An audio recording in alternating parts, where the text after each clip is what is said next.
Oi pessoal, nessa aula eu coloquei o título como aula inaugural para que eu possa dar dicas para vocês de como ser um bom aluno em um curso EAD, já que é a modalidade agora que as nossas aulas vai estar, né?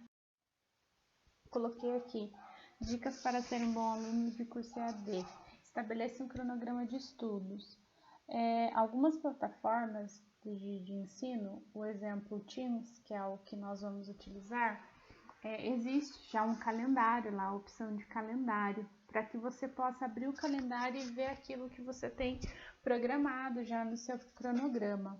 Mas é interessante você deixar uma folha, uma parte do seu caderno para estabelecer um cronograma, tanto em relação às suas aulas, quanto às suas atividades para nota ou não. Você precisa estabelecer um cronograma e isso vai facilitar bastante para você nesse sentido, em relação da sua organização. Criar uma rotina. Criar uma rotina significa o seguinte, não só no horário, né, do curso ali em si, o horário da sua aula, quando você tem um horário específico a ser seguido, mas no caso mesmo, a sua rotina diária, você saber da sua aula, que horário você vai tirar para fazer as suas tarefas, que horário que você vai tirar para fazer os seus trabalhos extras que você tem que enviar no curso que você está fazendo. Então, é importante que você estabeleça uma rotina e essa rotina vai estar descrita no seu cronograma de estudos.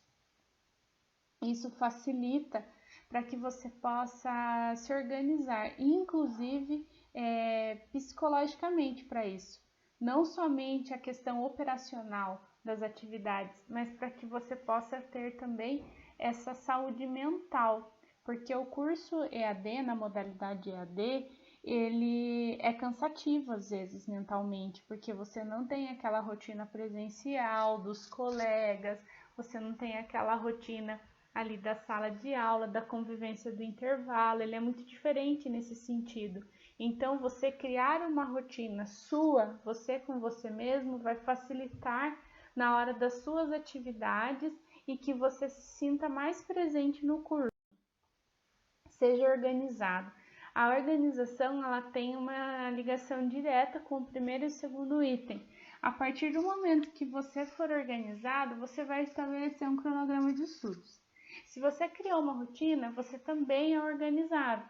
Então, você organizar a sua vida para que você possa se estabelecer como um bom aluno no curso, certo? Se prepare para a aula. Essa imagem traz para vocês uma organização ali de uma mesa, por exemplo. Então, separe um cantinho da sua casa, você não precisa ter uma sala específica para que você possa fazer um curso EAD, não, mas você precisa das ferramentas ali. Você vai preparar o seu material para a aula, você vai separar o seu caderno, você vai separar o seu lápis, a sua borracha, a sua caneta, se você vai utilizar o computador, se você vai utilizar o celular, você vai estabelecer ali na sua organização, já que você criou um cronograma de estudo, você criou uma rotina, você foi organizado, você está preparando o seu material para a aula. O que acontece? Se o professor fala algo ali de importância maior e você quer anotar e você tem o costume de fazer anotações físicas, o que acontece? Se você não tem nada ali por perto, você vai perder aquele raciocínio. Então, se prepare para a aula, isso é muito importante. Deixe um pouquinho as redes sociais. O que isso quer dizer? Quando a gente está fazendo uma pesquisa, por exemplo, para um trabalho, e a gente deixa aberto Facebook, Instagram, WhatsApp, Twitter, todas as redes sociais, eu acabo me distraindo, qualquer um de nós. Então, é interessante que você não esteja com o Facebook aberto, o Instagram aberto, não dê atenção para o WhatsApp. Se você estiver no seu celular, tire as notificações do seu celular para não aparecer na sua tela, para que você não fique curioso com as redes sociais. Isso vai te ajudar. Por quê? Porque às vezes estudando meia hora, parece que o tempo ele não passa rápido.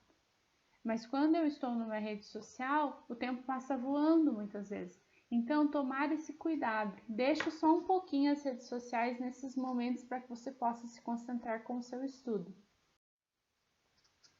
Respeite seu limite de tempo. Então, por exemplo, se o professor deixou todas as atividades lá disponíveis na plataforma e o professor disse que as atividades é para ser feitas semanalmente, não vá fazer todas as atividades de uma vez só achando que isso é uma vantagem, porque não é uma vantagem. É uma desvantagem. Você não está respeitando o seu próprio tempo. Então, o que isso quer dizer? Se você tem 2 atividades para fazer em 2 semanas, uma atividade por semana. Respeite esse seu limite para você não ficar sobrecarregado. E também, a partir do momento que você estabelece essa organização, você sabe que naquela semana você pode dedicar o seu melhor para aquela atividade. Às vezes, você fazendo muitas atividades daquela disciplina por semana, sem necessidade, se não for uma exigência do seu professor, o que vai acontecer? Às vezes você faz em grandes quantidades e não mantém a qualidade do trabalho. Esse último item diz para você ser otimista. Um aluno pessimista, ele vai ter dificuldade um pouco no curso EAD, por quê? Porque muitas vezes é você com você mesmo na resolução ali das atividades, por mais que o professor esteja disponível, disposto a te ajudar. Então, se você abre um conteúdo e logo de cara você acha ele difícil e desiste, você acaba sendo pessimista e isso não vai te levar a lugar nenhum, certo? Então, ser otimista é uma boa dica. Ser otimista não significa que você já sabe tudo do curso, significa que você está disposto a aprender sobre aquilo que estão te apresentando agora. Você seguindo todas essas dicas, vai ficar muito mais fácil para que você possa desenvolver um bom desempenho ao longo de um curso à distância, nessa modalidade à distância, já que não é tão simples. Pensando que num curso presencial, muitas vezes você tem interação direta ali com seus colegas e isso facilita muito, muitas vezes dentro da sala de aula, mas como a modalidade à distância apresenta essa oportunidade muitas vezes para você, então seria interessante você treinar isso, porque o curso EAD se torna também interessante nisso.